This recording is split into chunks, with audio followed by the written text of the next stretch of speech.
தேவனுக்கு மகிமை உண்டாவதாக. அப்போஸ்தலர் நடபடிகள் 11ஆம் அதிகாரம் 28ஆம் வசனம். அவர்களில் ஒருவனாகிய அகபு என்பவன் எழுந்து, உலகமெங்கும் கொடிய பஞ்சம் உண்டாகும் என்று ஆவியானவராலே அறிவித்தான்.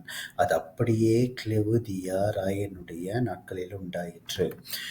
இந்த காரியத்தை எதுக்கு நான் சொல்லணும்னா, நம்ம அநேகருக்கு தீர்க்க தரிசன வரம் பெற்றோன்ற பேர்ல நம்ம எனக்கு தானே ஆண்டவர் முதல்ல சொன்னாருன்னு பெருமையா எடுத்துக்கிறோம். இது சில காரியங்கள அது ஆண்டவருக்கு உகந்த காரியம் இல்ல. யோசிச்சு பாருங்களேன். அநேக சபைகள்ல தீர்க்க தரிசன ஆராதனைன்னு சொல்லி நியூ இயர் அன்னைக்கு, அதாவது புத்தாண்டு சொல்றாங்க.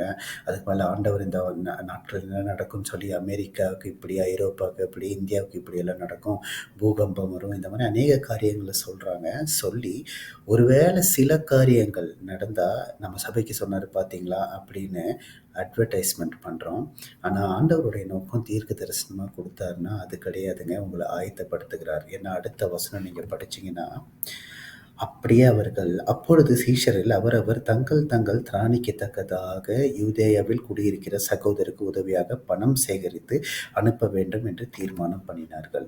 ஆண்டவர் உங்களுக்கு ஒரு தீர்க்க தரிசனமா முன்கூட்டியே சொல்ற காரியம் உங்களை ஆயத்தப்படுத்துறதுக்காக, இல்லை மற்றவங்களை ஆயத்தப்படுத்துறதுக்கு தானே ஒழிய, என்கிட்ட தான் முதல் நாள் பேசினாரு, நான் திரைப்படத்துக்கு போகும்போது ஃபர்ஸ்ட் டே ஃபர்ஸ்ட் ஷோ பார்த்தேன் பார்த்தீங்களா, அந்த மாதிரி பெருமைப்படுத்த கிடையாது. அதனால தீர்க்க தரிசனத்தை ஆண்டவர் பேசினா எல்லா காரியமும் நிச்சயமாய் நிறைவேறும். அதற்காக நம்மளையும் ஆயத்தப்படுத்துவோம், அடுத்தவங்களையும் ஆயத்தப்படுத்துவோம்.